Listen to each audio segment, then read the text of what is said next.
আমাদের মাথার উপরে যে ড্রোনটা দেখা যাচ্ছে এইটা আমাদের ফুড ডেলিভারি নিয়ে চলে আসছে। দিনে ড্রোন দিয়ে যে ফুড ডেলিভারি হয় সেটা আমি আপনাদেরকে এখন দেখাবো। আমি এইখান থেকে খাবার অর্ডার করছি, এই যে অলরেডি আমার ফোন থেকে, এবং একটু পরে ড্রোন এসে আমাদেরকে খাবার দিয়ে যাবে।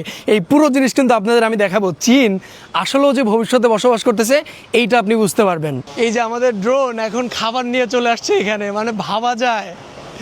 আমাদের মাথার উপরে যে ড্রোনটা দেখা যাচ্ছে এইটা আমাদের ফুড ডেলিভারি নিয়ে চলে আসছে। So China is really right now 2050.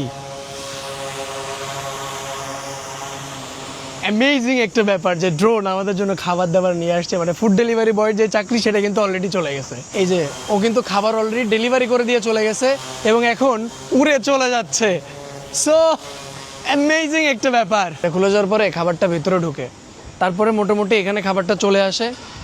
এখানে আসার পরে এখানে হচ্ছে ফোন নাম্বারের লাস্ট 4 ডিজিটটা দিলে অটোমেটিক্যালি খাবার চলে আসবে। আমার ফোন নাম্বার এখানে দিয়ে দিছি, এখন খাবার এখানে অটোমেটিক্যালি আমাকে দিয়ে দিবে এই পর্যন্ত যদি চলে আসে। এই যে খাবার কিন্তু অটোমেটিক্যালি এখন আমাকে দিচ্ছে। এখানে জাস্ট আমার ফোন নাম্বারের লাস্টের 4 ডিজিট দিয়ে দিছি, খাবার দিয়ে দিচ্ছে। সো ড্রোন আমাদেরকে খাবার ডেলিভারি করলো এবং এই খাবার দাবার হচ্ছে এখন আনপ্যাক করে আমরা হচ্ছে এইখানে ওদের যেই প্যাকিংগুলোকে ডিসপোজাল করা লাগে এখানে হচ্ছে আমরা এটাকে দিয়ে দিতে পারবো। দেখেন ওদের প্যাকিংগুলো কিন্তু খুবই সুন্দর, মানে একদম রিইউজেবল প্যাকিং করছে, মানে এটাকে চাইলে রিইউজ করা যাবে। যে এটা আমি খুললাম এখান থেকে খুব সুন্দর করে এইটা বসাই দিছে। এই যে আমাদের চলে আসছে খাবার, যেটা ড্রোন আমাদেরকে দিয়ে গেল। মানে লিটারেলি ইটস অ্যামেজিং একটা ব্যাপার।